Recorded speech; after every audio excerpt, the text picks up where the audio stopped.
In this video, we are going to discuss how to program the watchlist page, including product adding and viewing process. So, in the previous video, we discussed about the design of the watchlist page. Now, we will discuss how to add the product and view the product. So, we will discuss the adding product, and later on we will discuss the how to view the product. So the adding product, so here the product is add to the watch list using the home page watchlist button. So here in the home page,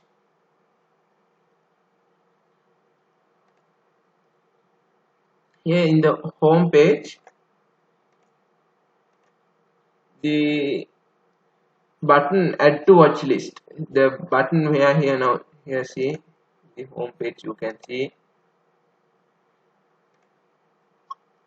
using this button only we are adding the product to the watch, set this relevant product to the watch list of the certain user.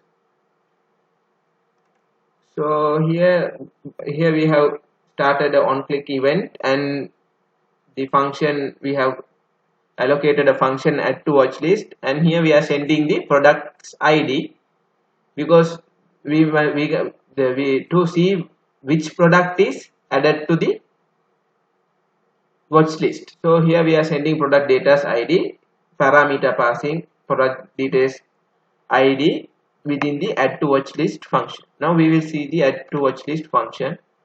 So the add to watch list function, we have received the product per data's ID as ID, and here we have created the onReady state change, and here r.open method get, we have sent the using get method to the add to watchlist process.php and binded ID equals ID, that means product ID, and using the ajax method. So this part, the response text part, we will discuss after discussing the add to watchlist process, because after the add to watchlist part is completed, only this part starts to work. The response from the add to watchlist process only are here represented within the response text. So now we will see the add to watchlist process file. Now here add to watchlist process, here I have started the session because we need the relevant user who is adding the relevant product to his watch list. So here I have required the connection.php, that I am not discussing about connection.php file. I have discussed it already a numerous number of times. So if there is a user, then I have mentioned to get the ID sent from the JavaScript side. Now here I am creating a variable $email and assigning it to the session use email, that means the current session user's email, and here I am for $PID I am assigning $get ID, that means the ID get from the JavaScript side to the server side, or to the add to watchlist process PHP file. Here I am creating a $watchlist rs, and I am checking whether database search select all from watchlist where product ID equals PID and user's email equals email. We are checking selecting all from, that means we are obtaining, checking whether there are users already, that means the product already available in the watchlist table under the relevant user.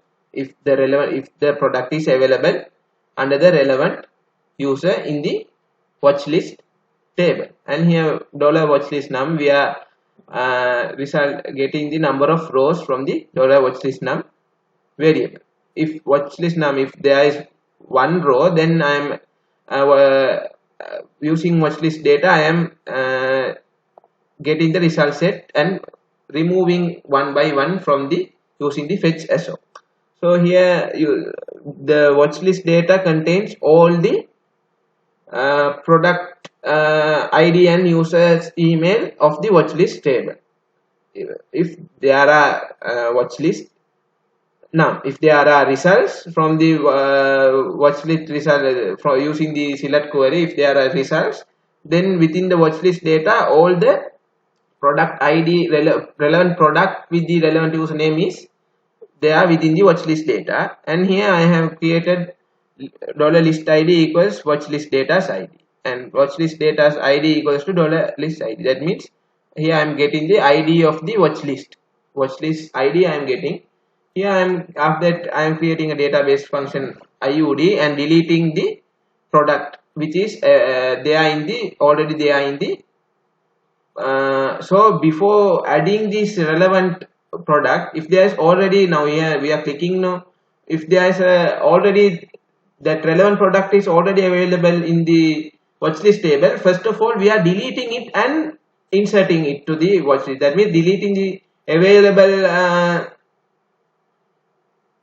available same product within the watchlist table, and again inserting the same product to the watchlist table, because the user presses the add button also. This, however, the adding part must happen. So we are deleting first. If there is a same product, we are deleting it first, and later on we are adding. So here delete from watchlist where ID equals the list ID. That means where ID equals to the list ID of the watchlist obtained from the watchlist data ID, and here I am printing echo remove else database. If there is no product, I am creating a database IOD function, insert into watchlist product ID and users email. That means there are only two columns in the watchlist table, product ID and users email, and values I am assigning it as PID and email. That means the product ID and the users email, and echo add. So after this process happens in the JavaScript side, in the response text, if the response text equals added, then alert product added to the watchlist successfully. Else if T equals removed, alert product removed from the watchlist successfully, window.location.reload. That means after these two happens, then I have mentioned to reload the relevant window. Else alert T, if there is an error, then the response text will be printed. Now we will see if the product is added. Now we will add and see this product added to the watchlist successfully. Now we will see, now here window.location.reload, it reloads. Now we will see in the watchlist side. Now here the product is there in the watchlist side. Now we will see how to view this product. So viewing this product, so here viewing this product is, if there is a product added, then using this here I am using watchlist data and watchlist result set. If there is a product, here I am using a for loop and adding the product details. Here using watchlist data, I am watchlist results. Here now here in the previous video I have discussed the result set of the watchlist using the search function, and here we are obtaining the result set and removing each row and assigning into the watchlist data. That means all the rows of the watchlist tables, all the watchlist tables rows now is assigned within the watchlist data. Now watchlist data holds all the information related to the watchlist table, because here I have given select all from watchlist. So the watchlist data holds all the information related to the watchlist table. Now here I am printing one by one. Here for image result set, I am obtaining the select all from product image, where the product ID equals watchlist data's product ID. Here now here watchlist data is useful for here, and here the product ID, image ID, and I have get the number of rows. If now image num not equals 0, image data equals image rs fetch so. Here I have fetch so, and the $image path data image bar. If image num not equals 0, I have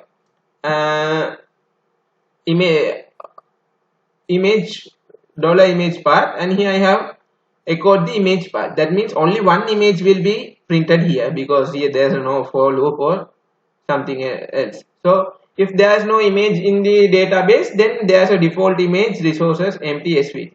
Now each and every product holds at least an image. So there won't be instances like this.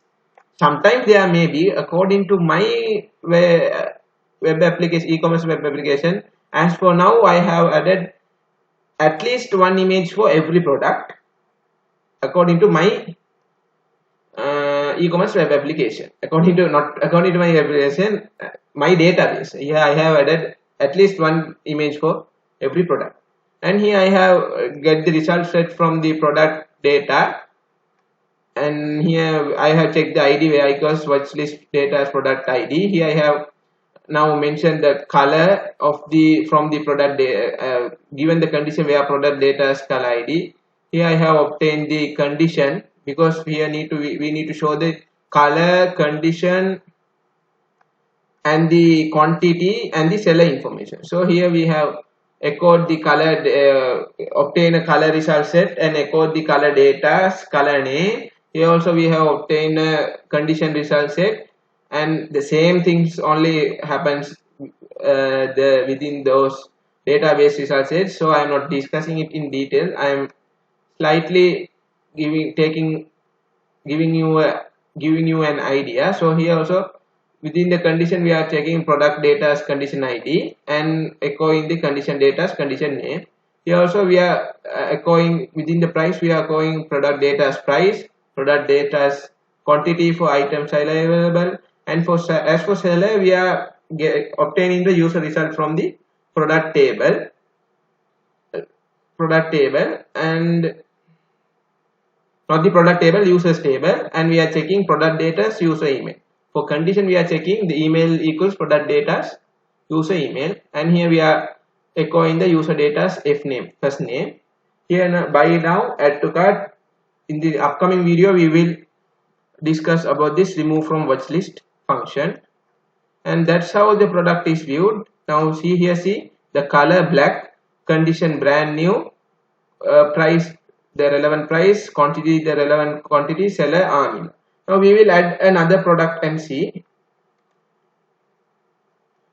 Here we will add this one, product added to the watch list successfully. Now the product is added, so that means the T equals added.